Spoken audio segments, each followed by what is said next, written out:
Welcome back, my name is Carrie, and today I'm taking you inside the world famous Boxabl Casita. A couple weeks ago I made a quick trip over to Boxabl 1 to see what all the fuss is about, and given some recent news out of the factory, I think now is the perfect time to show you what I found out. I've been following Boxabl, the progress on their factory and their Casita for almost a year now, so it was cool to be able to stop by the facility and see it all in person. If you haven't taken one of their tours yet, not only do you get to go inside and see them being built while riding in a 6-seater cart, but you also get to tour the finished product outside in the parking lot. On top of that, in an attempt to fully understand the Casita and company, I caught up with one of the co-founders, Galliano, who talked a bit about how and why the Casita came to be and touched on one of the most common questions I see on my channel: when can I get one? From what he told me, combined with recent news out of the factory, people on the ridiculously long wait list could be seeing their home sooner than they thought. What I'm going to do is report the latest news, check in with the co-founder, and give you my first impression of the Boxabl Casita in person. So let's do it. Just a few days ago, Boxabl had released a statement that they had finished manufacturing their first order, which was for the United States federal government. Who specifically is classified and I'm not at liberty to share? No, it was for the military. I think this is significant news because now that the government order is handled, they can start chipping away at every other name on the list. I see comments all the time on my Boxabl videos from people wondering why nobody ever sees real casitas set up in the wild with real people living in them, and it's simply because there aren't any. A lot of us have been following along as casita after casita have come out of the factory, but they've all been going to the same customer. And even though I haven't checked the US government's YouTube channel in a while, I would be very surprised if JB had taken the time to upload a casita home tour. A statement about the order completion from Galliano Tiramani says, "The fact that we were able to quickly stand up a new factory, hire hundreds of people, mass produce a brand new product category, and deliver on this huge initial order speaks volumes on our team's competence and ability to deliver on our promises.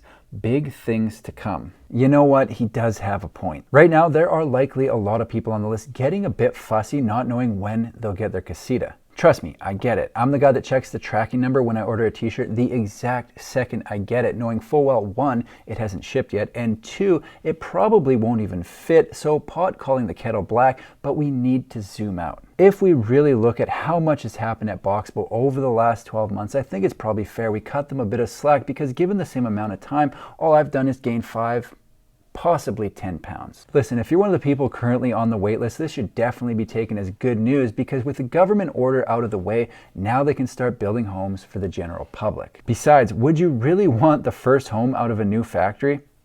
I wouldn't. Let them hit their stride and work out a few of the kinks. With the latest news out of the way, let's find out more about the Boxabl Casita from one of the people behind the Boxabl Casita.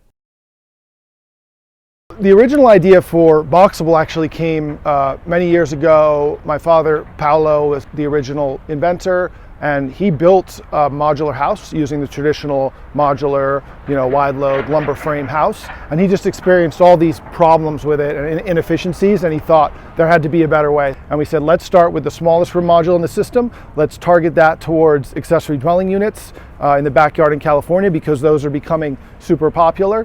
And we made this prototype here. This is actually one of the first prototypes that we built, and we announced it, and people kind of went crazy for it. The original patents were filed many years ago, and then not much work was done on it until around 2017 when we decided to actually take a shot at executing and operating the business ourselves.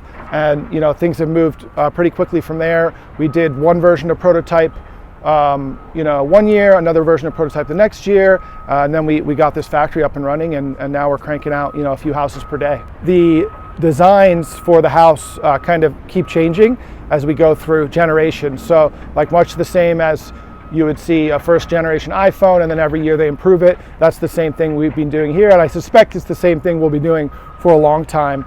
But we've spent a huge amount of effort researching all these alternative building materials to come out with a product that meets and exceeds all these requirements, whether it's the cost to build, the speed, the energy efficiency, the wind rating, the structural strength, like all of that comes into play. So we've gone through and we've changed the building materials. Like this prototype we have here is made out of a few different things than what we're actually producing in the factory now for sale. When I look at factory built housing, the smaller units, the ADUs, the backyard housing, the park models, I just mostly see more of the same stuff that's been done for a long time. So shipping the wide load, using the wooden nails, the lumber framing, all the same stuff. So our innovations, everything we're doing is very different. We're using totally different building materials, totally different manufacturing methods. All the ratings we've achieved are better than those buildings, and then we're able to, ship at the lowest cost. So really very, very different than anything else out there at the moment. I touched on this on my video about the factory, but I would say my biggest takeaway from actually being inside the Casita and not just looking at pictures and videos on my phone was the size. There's no way around the fact that 375 square feet is not a massive space, but it did feel bigger than I was expecting. I'm not sure if it was the fact that the home was a square when I'm used to rectangles or the 9'6" ceilings, but it was a pleasant surprise. It doesn't feel tiny at all. It's a studio setup, and right as you walk in, you've got the bed on the left, bathroom on the right, and beyond that is open to the living room and kitchen.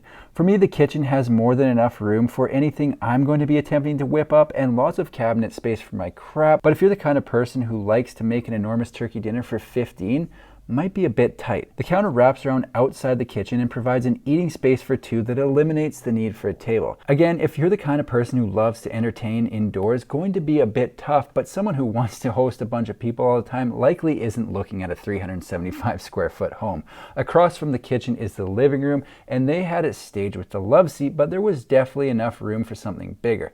If it was my place, I'd probably opt for a small sectional that could be tucked into the corner because the wall of windows in the show model is an upgrade that won't be on most Casitas, so we don't really need to worry about blocking them. The living room in the show model has an entertainment center that divides the bedroom and living room with an electric fireplace, and the TV swivels so you can watch from both spaces. On the bed side of the divide is storage for clothing, replacing the need for a dresser, and if this thing ends up being an upgrade you have to pay more for, I would 10 out of 10 recommend getting it. Finally, there's the bathroom, which has everything you need, including a vanity, walk-in shower, and toilet. Even though the show model is an older generation and they've made a lot of changes since it was built, I was impressed with the space because I honestly didn't know what it was going to feel like, and I was worried it was going to be cramped. It wasn't. A lot of people have been wondering how much customization will be available and when will it be offered. If you've been following the company for any length of time, you've probably seen renderings of different roof lines, exteriors, or even rooftop decks, but all of those will be aftermarket additions that would be done on site by a local contractor. Right now the focus is on efficiency, and given the size of the waitlist, I think that's a smart decision. Speaking of the waitlist, I asked Galliano if I was to order a home today, when would I be moving in? So a lot of people ask when they'll get their Casita, and others go and quote me saying that we're producing 2 Casitas per day, and they do the math and they're like, all right, it's going to take 355 years before anyone gets a house. So yes, if we only have this factory, it's going to be a long time, but of course we have intentions to scale very quickly and hopefully catch up to that demand at some point. So it's all going to be based around how soon we can get this next factory up. So 2-3 years, if we get up a really big factory that's producing a lot of units really quickly, I think we'll be able to catch up on that wait list. Still nothing concrete, but sounds to me like their plans are bigger than most people realize. The Boxabl Casita is a very unique offering that has been getting a lot of attention and was definitely worth a trip to see in person. For me, pictures, videos, and floor plans are helpful, but actually being able to go and know what the space feels like in person is a completely different story. The Casita felt more spacious than I expected and would be plenty of room for me to live if I either got rid of or had a shed for some of my junk. Things are happening fast at the Boxabl factory, so there will be more updates as news is released that you'll be able to find right here on my YouTube channel. That's all I've got for today. If you like manufactured home videos, make sure to subscribe to my channel because I've got new ones coming out every single week. Thanks for watching. See you in the next one. A factory that's producing like, one house per minute, just like a car factory. Hello! We're almost matching now. Our hairs are like the same.